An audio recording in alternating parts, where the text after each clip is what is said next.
Assalamualaikum warahmatullahi wabarakatuh. Alhamdulillahi rabbil alamin. Wa bihi nasta'inu ala umuri dunya waddin. Ashhadu an la ilaha illallah wahdahu la syarika lah. Wa ashhadu anna Muhammadan abduhu wa rasuluh. Allahumma salli ala Sayyidina Muhammad wa ala ali Sayyidina Muhammad. Subhanaka la ilma lana illa ma 'allamtana innaka antal alimul hakim. Alhamdulillah, berjumpa lagi bersama saya Syahrudin Jamal di channel Syahrudin Jamal Official. Menyapa semua teman-teman dimanapun Anda berada hari ini. Mudah-mudahan semua dalam keadaan sehat walafiat, dilancarkan urusannya, pekerjaannya, lancarkan aktivitasnya, dan semua dalam lindungan Allah Subhanahu wa taala. Sebelumnya saya ucapkan terima kasih kepada teman-teman yang sudah mendukung channel ini untuk terus berkembang. Terima kasih yang sudah like, yang sudah subscribe, yang sudah menonton video-video yang ada di channel ini. Mudah-mudahan semua bermanfaat. Dan bagi teman-teman yang baru mampir di channel ini, jangan lupa dukung dengan cara like, share, dan subscribe. Mudah-mudahan kebaikannya dibalas dengan pahala dan keberkahan dari Allah Subhanahu wa taala.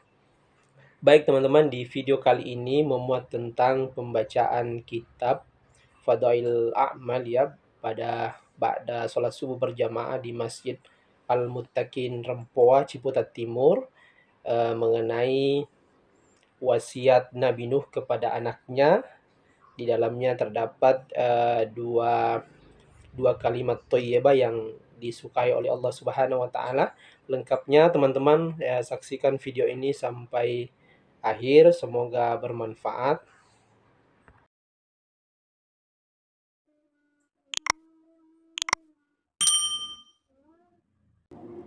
Assalamualaikum warahmatullahi wabarakatuh.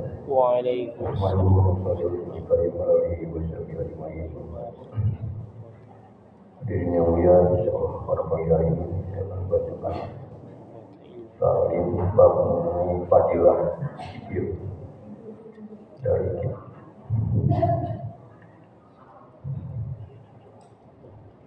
Keutamaan kalimat tasbihat dalam kitab fadilah zikir,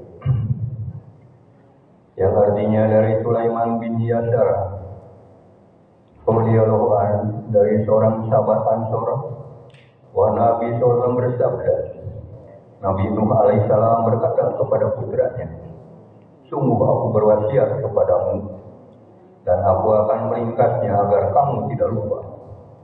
Aku wasiatkan kepadamu dua hal dan aku melarangmu dua hal.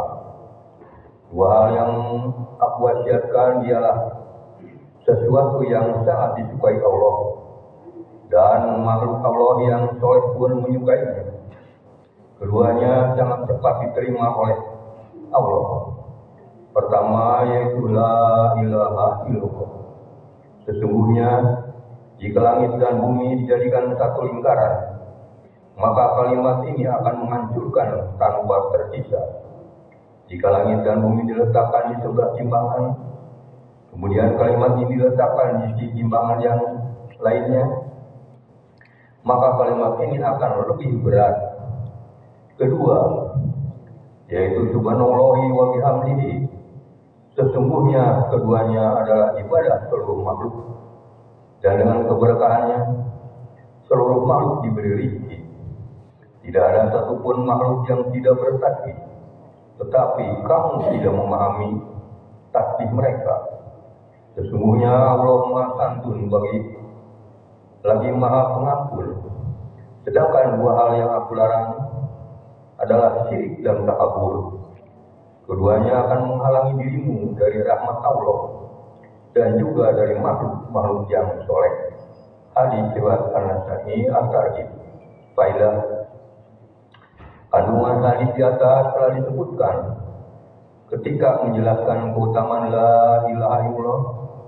Sedangkan tentang tasbih yang sudah disebutkan dalam beberapa ayat Al-Quran, diantaranya ialah wa in man syai'in illa yusabihu bihamdihi, dan tidak ada sesuatu pun kecuali bertasbih dengan memujinya. Quran surat Al-Isra ayat 44. Dalam beberapa hadis disebutkan bahwa pada malam Mi'raj Nabi SAW mendengar suara langit bertasbih. Pernah suatu ketika Nabi SAW melewati suatu jamaah yang telah menjadikan kuda dan unta mereka sebagai tempat duduk. Beliau bersabda, "Janganlah kalian jadikan kuda dan unta kalian sebagai mimbar dan kursi, karena banyak hewan tunggangan yang lebih baik daripada penunggangnya. Hewan-hewan tunggangan itu lebih banyak berzikir daripada penunggangnya." Ibnu Abbas radhiyallahu meriwayatkan bahwa tumbuh-tumbuhan pun bertasbih dan pemiliknya akan mendapat pahalanya. Suatu ketika dihidangkan kepada Nabi SAW semangkok sarid atau daging campur roti dengan kuah. Beliau bersabda, makanan ini sedang bertasbih. Seseorang bertanya, "Apakah engkau memahami tasbihnya?" Beliau menjawab, "Ya, aku memahaminya." Lalu beliau menyuruh tasbih itu didekatkan kepada seseorang. Orang itu pun mendengar tasbih tadi. Kemudian didekatkan kepada orang ketiga. Ia pun mendengar tasbih tersebut. Kemudian ada yang berkata kepada Rasulullah agar memperdengarkan ucapan takbir roti itu kepada semua yang hadir. Tetapi beliau bersabda, "Jika di antara mereka ada orang yang tidak mendengar takbir itu, maka orang-orang akan menuduhnya sebagai pendosa." Sebenarnya kejadian ini berhubungan dengan kasab.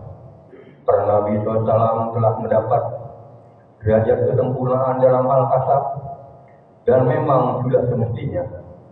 Karena para sahabat radhiyallahu selalu dekat dan akrab dengan Rasulullah SAW, dan sebagian mereka ada yang telah mencapai derajat ini. Banyak kejadian yang telah membuktikan hal ini. Para ulama tasawuf karena sering berlatih mujahadah, kadang-kala mereka berhasil mencapai derajat ini sehingga mereka bisa mendengar tasbih atau pembicaraan hewan dan benda-benda mati. Namun sebagian ulama dan para masyayikh berkata bahwa hal itu tidak dapat dijadikan bukti kesempurnaan seseorang. Maksudnya hal itu bukan suatu bukti bahwa seseorang itu sudah sangat dekat dengan Allah. Siapa yang sanggup bermujahadah tentu akan mencapai hasil seperti itu atau kasab, baik dia sudah dekat dengan Allah ataupun belum. Oleh sebab itu, alim ulama berpendapat bahwa masalah ini bukan masalah yang sangat penting, bahkan bisa berbahaya bagi para pemula, karena dapat menimbulkan semangat duniawi yang menghambat kemajuan rohani mereka. Saya mengetahui dari sebagian khodim Maulana Khalil Ahmad rahmatullahi alaih bahwa pada saat ini dia melihat beberapa muridnya yang hampir mencapai derajat ini atau derajat kasar. Dia segera menghentikan segala kesibukan berzikir mereka selama beberapa hari karena khawatir akan menghambat mereka dari mencapai derajat rohani yang lebih tinggi lagi. Juga khawatir mereka akan mengetahui dosa-dosa orang lain sehingga akan mengotori hati mereka. Alhamdulillah hadirin yang mulia, dosa mendengarnya bagaimana keutamaan dari kalimat thayyibah ini dan tasbih, sehingga sebenarnya kita tidak tahu hadirin yang mulia bahwa semua makhluk itu bertasbih kepada Allah. Bahkan ahli kata manusia ya tidak pernah bertasbih hadirin yang mulia atau berzikir hadirin yang mulia. Jadi kita ini seakan kita ini kalah dengan hewan-hewan, dengan makhluk yang lain. Ini hadirin yang mulia, ini pelajaran bagi kita. Maaf kita semuanya niat amal ya, terus banyak berzikir, bertasbih, takbir kepada Allah Subhanahu wa Ta'ala, bukan hanya suatu-suatu saja. Jadi setiap saat, karena zikir ini tidak lewat waktunya hadirin yang mulia, kecuali kita tidur atau di tempat istirahat. Insya Allah kita semuanya dan niat kita sampaikan kepada ahli kerabat kita. Subhanallah Allahumma bihamdika, astagfiruka wa atubu ilaik. Assalamualaikum warahmatullahi wabarakatuh.